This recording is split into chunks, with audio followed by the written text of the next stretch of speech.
하나님의 말씀은 창세기 4장 1절부터 2절까지 읽겠습니다. 아담이 그의 아내 하와와 동침함에 하와가 임신하여 가인을 낳고 이르되 내가 여호와로 말미암아 아들을 얻었다 하니라. 그녀가 또 가인의 아우 아벨을 낳았는데 아벨은 양치는 자가 되었고 가인은 농사하는 자가 되었더라.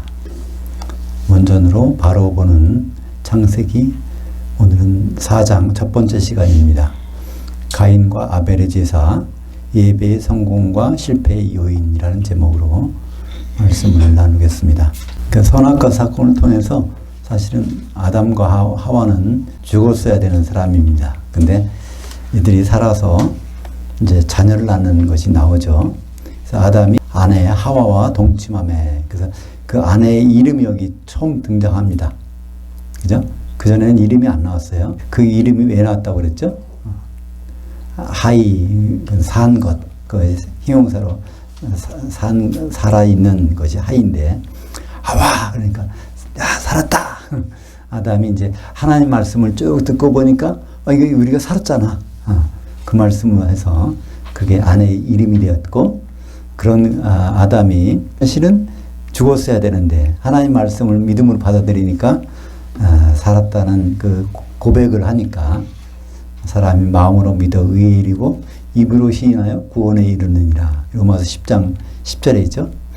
그 고백이 나오니까 그때 바로 어린 양을 잡아서 가죽으로 두 사람의 수치를 가려주는 장면이 나옵니다. 그것이 이제 예수 십자가의 그 모형, 어린 양이 죽으신 그 모형이 처음 나오는 것이죠.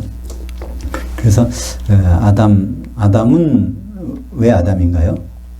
흙에서 나왔으니까, 흙을 가지고 만들었으니까. 그러니까 아담아를 가지고 만든 사람. 그래서 아담, 하와란 이름은 아담의 신앙 고백 속에서 살았다 해서 그 이름이 됐고, 그래서 이제 동침함에, 이 동침이라는 단어가 성적인 결합을 얘기하는 건데, 이것이 간단한 말로 썼어요. 히브리 말로 야다라는 말. 야다라는 말은 안다는 말인데 그냥 아는 것이 아니라 몸으로 경험해서 아는 것. 그래서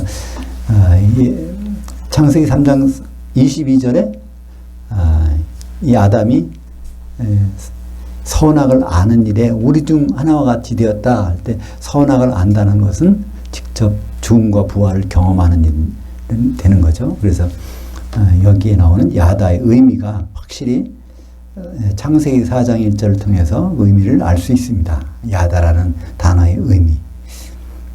그래서 가인을 낳았어요. 가인은 이름이 왜 가인이냐 하면 거기 이제 뒤에 등남하였다. 그걸 우리말로 합쳐서 한 말이고 원래 말은 아들을 낳았다. 아들을 얻었다. 그런 뜻입니다. 얻었다는 것이 가나에서 나온 말이 가인 이렇게 되어 있습니다. 그러니까 여호와로 말미암아, 그러니까 하와가 얘기하는 거예요. 여호와로 말미암아, 그 여호와 하나님께서 그렇게 말씀하시더니 결국 내게서 이 일이 이루어지고 있다. 이런 고백이죠. 이것이 여호와가 언제 하와에게 그런 말씀하셨죠? 창세기 3장 16절에 또 그가 여호와께서 그 여자에게 이르시되 내가 네 수고와 잉태를 크게 증대하게 하리니 네가 수고 중에 자녀를 낳을 것이며 너는 네 남편을 사모하고 네 남편은 너를 다스릴 것이니라. 그런 말을 주셨는데 드디어 그 말씀대로 나에게 이루어졌다는 거예요. 이때 그 감격은 어떻겠어요?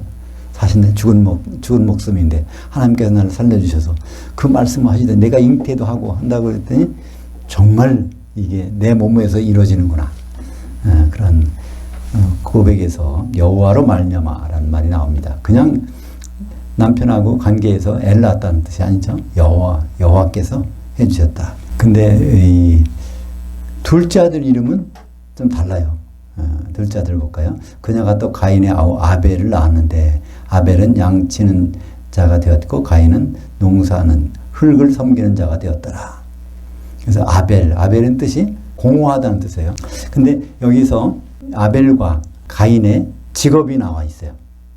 우리말 번역으로는 그냥 아벨은 양치는 자이고 가인은 농사하는 자다. 그러니까 태어날 때부터 농사꾼으로 태어나고 태어날 때부터 양을 치는 거로 이렇게 생각할 수 있어요. 근데 그게 아니라 여기 동사 어떤 동사를 썼냐면 하야라는 동사 히브리어 동사를 썼습니다. 이건 일반적으로 이다라는 뜻도 있고 또 되다라는 뜻이 있는데 그래서 요거를 비동사로 보는 경우도 있고 또는 변화를 나타내는 거로 보는 수가 있습니다.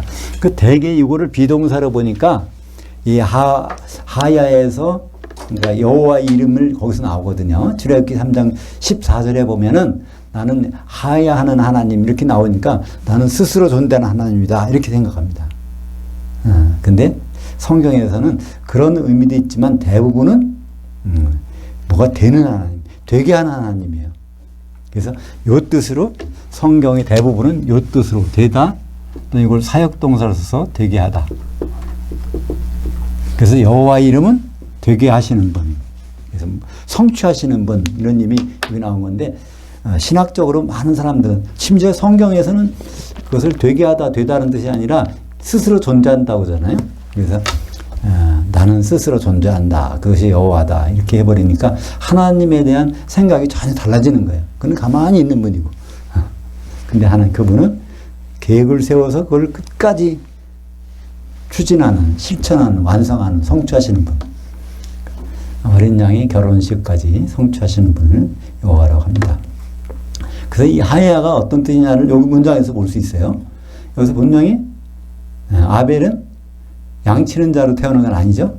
시간이 흘러서 양을 치는 자가 된 거예요. 가인도 처음부터 농사꾼이 아니란 말이야. 그 농사. 왜 이랬을까요? 가인은 먹고 살려면 나 그럼 굶어 죽잖아. 안 되겠다.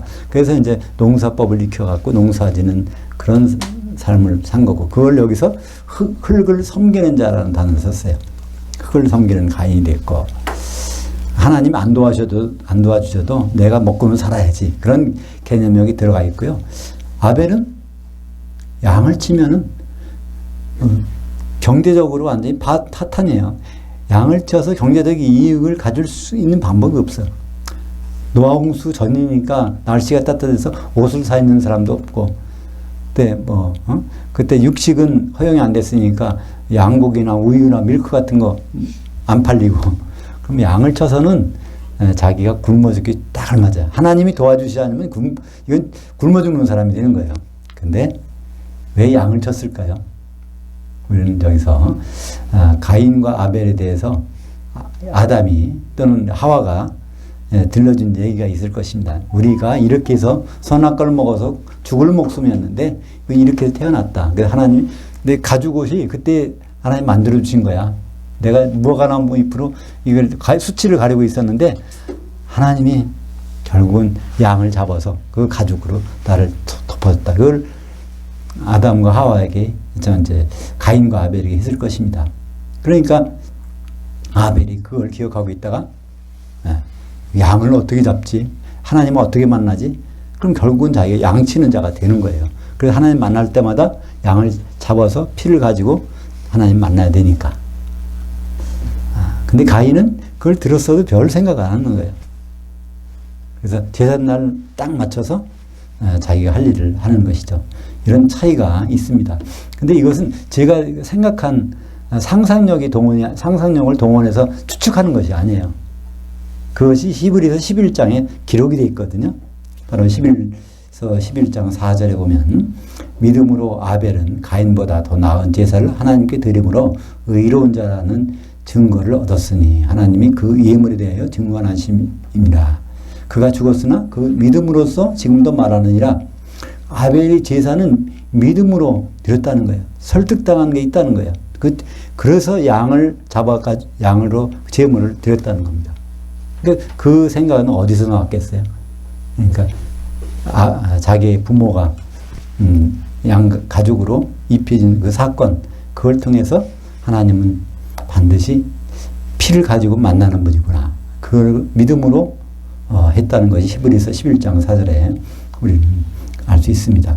그 창세기 3장 21절에 여호와 하나님이 아담과 그의 아내를 위하여 가죽옷을 지어 입히시니라. 이 양을, 희생양을 여기서 생각해 볼 수 있습니다. 3절에요. 세월이 지난 후에 가인은 그 흙의 소산으로 제물을 삼아 여호와께 드렸고, 여기서 세월이 지난 후에는 의역이에요. 이걸 그대로 번역하면 날들의 끝이 돼요. 우리도 요새 주말이란 말이 있죠.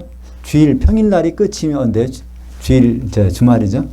그리고 그 다음에 이제 일요일, 주일이 오는 것처럼 일정 기간이 됐다는 얘기예요. 한마디로 뭡니까? 제사 드리는 날이 됐다는 얘기죠. 우리는 일하는 때가 있고 제사 드리는 때가 있는데 때가 됐다는 거예요. 그러니까 제사날 제사를 드린 겁니다. 우리도 마찬가지잖아요.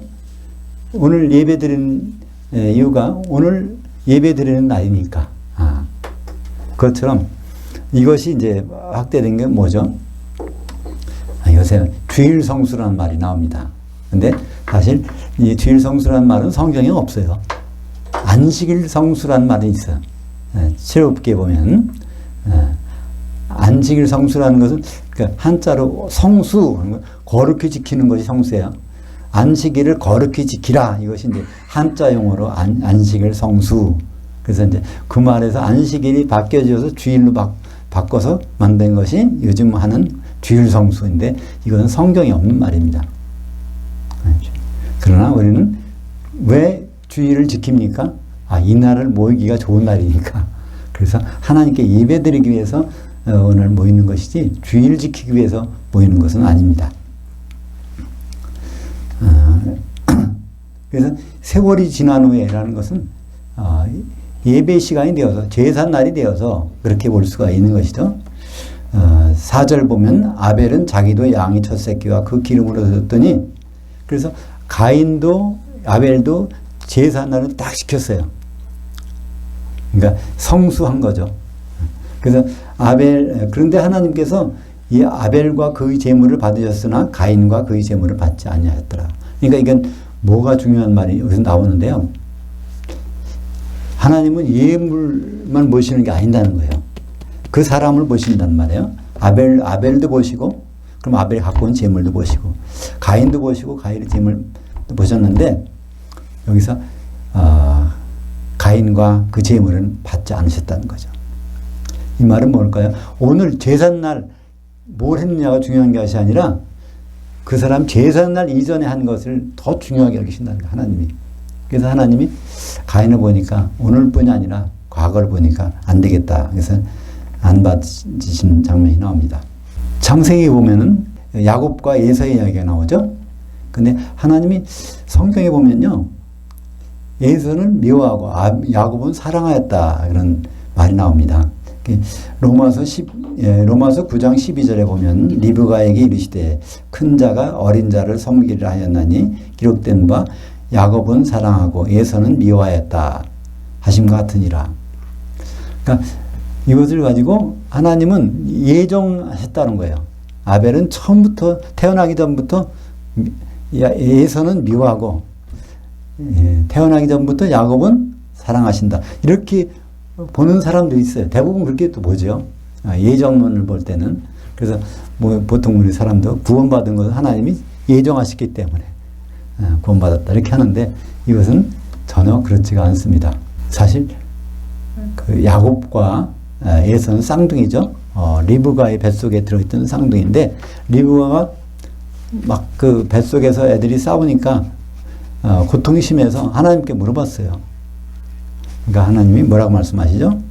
창세기 25장 23절 보겠습니다. 여호와께서 그에게 이르시되 내 두 국민이 내 태중에 있구나. 두 민족이 내 복중에서부터 나누이리라. 이 족속이 저 족속보다 강하겠고 큰 자가 어린 자를 섬기리라 하셨더라. 태어나기 전부터 이런 원칙을 세워놓으셨어요. 큰 자가 어린 자를 섬기는 원칙. 근데 막상 출산해서 이런 일이 이루어져야 되는데 이런 일이 안 이루어지고 있다는 거예요. 그래서 그것이 얼마 동안 하나님이 참으셨냐면 70여 년 동안. 그러니까 에서가 야곱을 섬겨줘야 되는데 그런 걸 안 하는 거예요. 이게 그냥 우리는 보통 얘기를 들을 때 야곱은 어머니 치맛복에 쌓여서 이렇게 따라다니는 그런 사람으로 보고 예선은 건장한 사람으로 이렇게 생각하게 되는데 그게 아닙니다. 노인네예요. 지금 70이 넘었단 말이에요. 그래서 그 야곱이 형을 떠날 때가 76세였어요. 그러니까 이런 일이 그러니까 하나님도 굉장히 많이 참으셨어. 그래서 창세기 25장 27절에 보면 그 아이들이 장성함에 에서는 익숙한 사냥꾼이 이었으므로 들 사람이 되고 야곱은 조용한 사람이었으므로 장막에 거주하니 이것도 하야라는 동사를 우리말 번역해서 그냥 제대로 번역 안 했어요. 에서는 태어날 때부터 사냥꾼이 아니에요. 근데 시간이 지나니까 70년 흐르다 보니까 이 사람이 그렇게 된 거예요. 야곱도 마찬가지고. 근데 이것에 대해서 고민한 사람이 누굽니까? 두 사람이 있어요. 리브가의 뱃속의 일에 대해서 하나님이 큰 자가 어린 자를 섬기라는 말을 듣고서 고민한 사람이 리브가와 그 얘기를 들려준 야곱. 쌍둥이니까 둘 다 들려줬겠죠. 근데 에서는 그거에 관심이 없어. 야곱이 생각한 것이 뭐죠? 그렇다면 내가 큰 자가 되어서 이제 작은 자가 된 형을 섬겨야 되겠구나. 그게 우리 집안에서 일어난 일이구나. 그걸 리브가도 마찬가지 생각을 가졌어요. 그래서 창세기 25장 31절에 야곱이 이르되 형의 장자의 명분을 오늘 내게 팔라. 에서가 이르되 내가 죽게 되었으니 이 장자의 명분이 내게 무엇이 유익하리요? 야곱이 이르되 오늘 내게 맹세하라. 에서가 맹세하고 장자의 명분을 야곱에게 판지라. 야곱이 장자의 명분 사가지고 부자 되겠어요? 뭐 하겠어요? 순전히 이거는 왜 장자의 명분을 얻으려고 했냐면 하나님이 뜻이 집안에서 이루어지기를 바라는 마음에서 한 거란 말이에요. 그래서 결국은 야곱은 이 사건을 통해서 도망가야 됩니다. 그래서 창세기 32장 28절, 그러니까 그 전에 이제 도망갔어요. 몇 세에 도망가면 76세에 도망갔어. 그러고서 20년이 흐른 다음에 이제 자기 형한테 돌아오는 거예요. 왜 형한테 돌아올까요? 섬기기 위해서. 자기는 높은 사람이 됐으니까 섬겨야 될 거잖아요. 그렇지 않으면 그 많은 재산 가지고 다른 데 가서 떵떵거리고 살 수 있어요. 야곱은.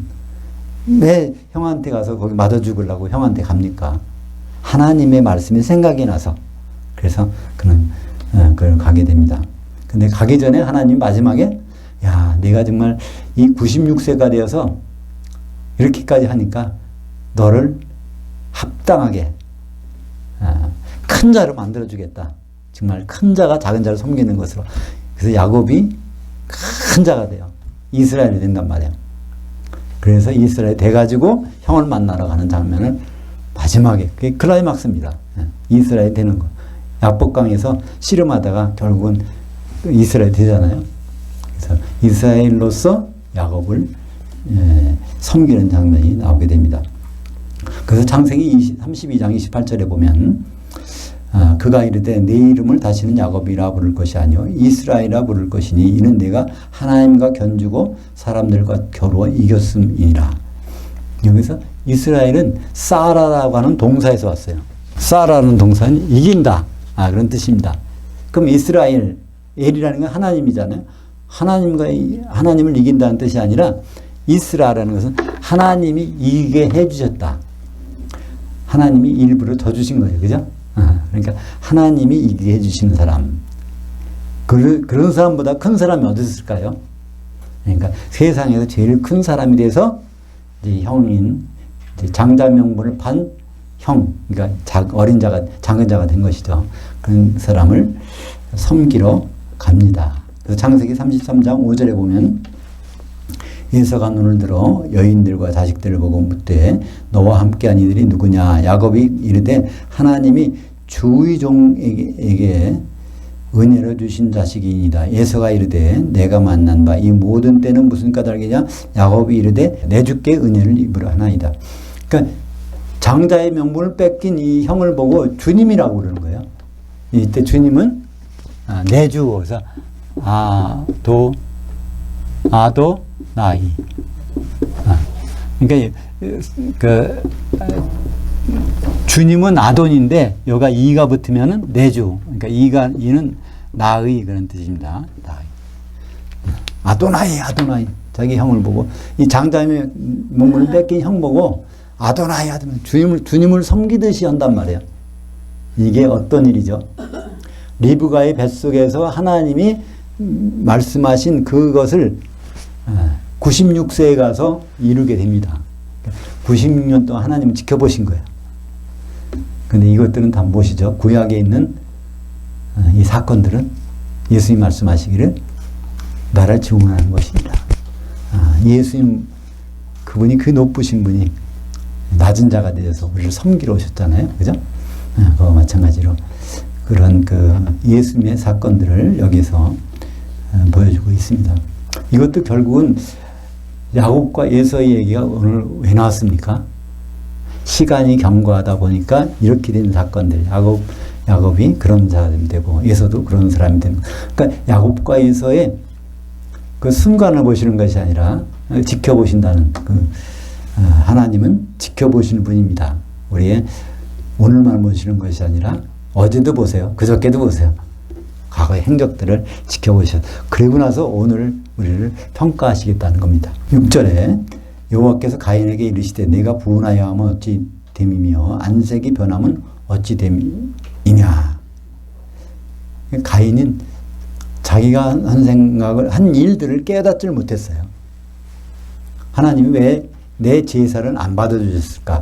안색이 변했다고 그랬어요. 여기에 7절에 이유가 납니다. 왜 제사가 이렇게 아벨의 제사는 받고 가인의 제사는 받아들여지지 않았는가? 7절이 굉장히 중요한 절인데 이것도 여지없이 중요한 절은 번역이 어떻게 돼요? 번역이 이상하게 돼버립니다. 도저히 이건 깨달을 수가 없어요. 이 번역으로는. 백독을 해도 이건 모르는 거예요. 네가 선을 행하면 어찌 낯을 들지 못하겠느냐. 선을 행하지 아니하면 죄가 문 앞에 엎드렸느냐. 이거는 말도 안 되는 번역인데 이렇게 이 번역으로 우리는 계속 읽을 수밖에 없잖아요. 그래서 선을 행하면이란 뜻은 선을 행하고 있었더라면 미완료입니다. 히브리 말에서 미완료는 어떤 걸 하죠? 미완료는 두 가지 뜻이 있다고 그랬어요. 과거, 진행. 과거에 진행되는 일. 또는 미래의 사건입니다. 그죠? 네가 평소에 오늘 제사 드리기 전에 평소에 내가 나를 기쁘게 했었더라면 나에게 선한 일을 하고 있었더라면 내가 안색 변하는 일이 무엇이 있냐. 그것입니다. 그러니까 오늘 뭐를 갖고 왔냐가 중요한 게 아니라 오늘 이전의 삶을 나에게 기쁨이 안 했다는 것입니다. 그죠? 어떤 삶이죠? 흙을 섬기는 삶을 했어요. 이것 아니면 난 죽겠으니까 먹을 것만 가지고 그거를 섬기는 삶을 하다가 딱 주일 날 와서 오늘은 제사 드려야지. 이렇게 하는 것이 하나님께는 합당하지 않다는 얘기입니다. 여기서 선을 행하다. 말은 뭐냐면 야타브라고 해요. 동사 야타브. 야타브는요. 어디서 온 말일까요? 토부. 토부의 동사형입니다. 토부. 내가 좋아하는 일을 안 했다는 거예요. 하나님이 좋아하시는 일은 결국 뭘까요? 아벨이 한 일이에요. 아벨은 무슨 일 했죠? 양을 길러. 항상 양을 기르는 목적이 뭐죠? 하나님 만날 생각 때문에. 이걸 가지고 피를 내서 하나님 만나야지. 평소에 하나님 만날 생각을 하는 사람, 그거는 그 선을 행하는 아벨의 모습입니다. 그리고 두 번째 절에서 여기서 7절에서 그 다음 문장을 내가 선을 행하지 아니하게 된다면 그것도 미완료예요. 근데 앞으로도 내가 선을 행하지 않는다면 어떤 일입니까? 우리말 번역은 죄가 그 문에 엎드려 있느니라. 내가 선을 행하지 않으면 죄가 문에 엎드려 있다는 얘기예요. 그 문이란 뭘까요? 그 사람의 문, 그건 마음문이죠, 그죠? 그 사람 속에 들어오는 생각, 그것은 그 문에 죄가 엉클리고 있다는 거예요. 우리가 하나님께 좋은 생각, 하나님을 기쁘시게 하는 일을 한다면 죄질 마음이 안 나는데 하나님께 기쁘시게 않는 일을 한다면 항상 우리는 죄질 생각이 마음 문 밖에 기다리고 있다는 것입니다. 네, 마귀가 틈을 보는 것이겠죠. 그래서 그 다음 문장에 죄가 너를 원하나 이게 문장이 맞질 않아요. 원래 원전에 있는 내용대로라면 그 남자의 갈망은 내게 있으나, 왜냐하면 여기서 그 남성 대명사를 썼어요. 그럼 앞에 남성이 뭐가 있죠? 죄는 여성이고 문은 남성이에요. 그러니까 그 남자의 갈망, 그 죄의 갈망이 아니라 뭐죠? 문의 갈망. 문에 대해서 자꾸만 생각하고 저 문을 좋은 문을 열고 싶은데 그 생각을 하고 있다는 거예요. 그러나 너는 뭘 다스려요? 그 남자에 대해서 너를 다스릴지니라. 그 문에 대해서 그 문의 바깥에 죄가 들어오려고 그러는데 그곳에서 너는 문 열지 말고 그걸 단단히 조심하고 있어야 된다는 얘기예요. 그죠? 한마디로 마귀가 죄질 생각을 그 사람 가인에게 집어넣으려고 그러는데 그때 너의 마음문을 굳게 잡고 있어라. 그런 얘기죠. 근데 그게 되나요? 그게 안 되니까 그 다음 문장이 나옵니다. 그러니까 잠언서 4장 23절을 보면 모든 지킬 만한 것 중에 더욱 네 마음을 지키라. 생명의 근원이 네게서 남이니라. 이것을 가인은 지키지 못합니다. 그래서 8절에 가인이 그 아우 아벨에게 말하고 그들이 그 들에 있을 때 가인이 일어나 그 아우 아벨을 쳐 죽이니라. 결국은 그 자기 마음을 생각을 잘 지키지 못하니까 살인까지 가는 그런 일이 벌어지죠. 가인이 왜 살인했을까요? 왜 아우를 죽였을까요? 가인이 누가 그 생각을 집어넣었죠, 그죠? 그것은 요한일서 3장 8절 죄를 짓는 자는 마귀에게 속하나니 마귀는 처음부터 정확한 표현은 창세 이후에 범죄함이라. 하나님의 아들이 나타나신 것은 마귀의 일들을 멸하려 하심이라.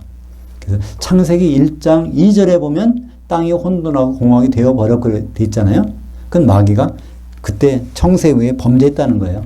그래서 그런 일이 벌어졌고 요한일서 3장 12절에 보면 가인같이 하지 말라.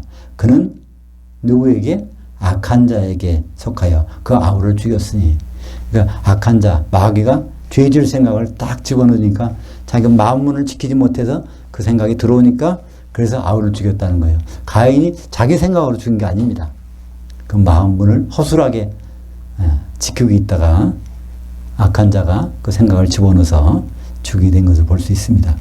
자기 행위는 악하고 그의 아우의 행위는 의로움이니라. 우리가 가인과 아벨을 통해서 가인과 아벨의 제사를 성경에 창세기 4장에 놓은 이유가 있습니다. 우리도 하나님을 대하는 자세에 대해서 이 창세기 4장에서 우리에게 말씀해 주고 있는 것이죠. 우리가 가인같이 할 것인가 아벨같이 할 것인가. 그러니까 그거는 평소에 우리가 하나님을 기쁘게 할 것인가, 평소에 하나님 관심 없을 것인가. 가인은 대표적인 사람이에요. 제삿날은 여지없이 자기들 정성 들여서 예를 드렸어요. 제삿날에는 하자가 없었어. 근데 제삿날 전에 삶이 완전히 달랐다는 것입니다. 그 사건을 통해서 하나님의 생각을 우리는 읽을 수가 있고, 우리는 예배하는 가운데 항상 누가 작용하고 있을까요? 마귀가 있다는 것을 볼 수 있습니다. 가인도 가인 스스로 한 것이 아니라 마귀가 가인에게 그 생각을 집어넣어줘서 동생을 죽이게 한 이 사건을 볼 수 있습니다. 그래서 우리는 하나님과 우리의 관계를 많이 생각할 수도 좋은 거죠. 그렇지만 항상 언제든지 마귀가 있다는 것을 생각해야 될 것입니다. 천년왕국 들어가기 전까지는 마귀는 항상 있잖아요. 활동하고 있고 열심히 기도하겠습니다. 하나님 아버지 감사합니다.